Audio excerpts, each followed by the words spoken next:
subscribe the Sree Kids channel for more learning videos.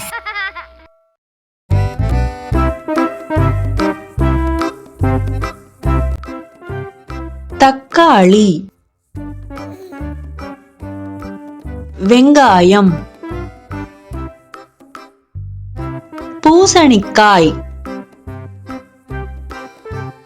உருளைக்கிழங்கு, பட்டாணி, எலுமிச்சை, வெண்டைக்காய்,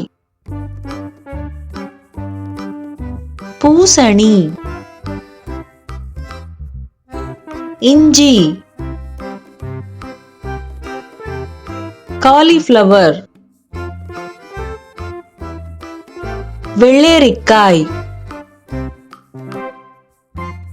கேரட், முட்டைக்கோஸ், கத்தரி,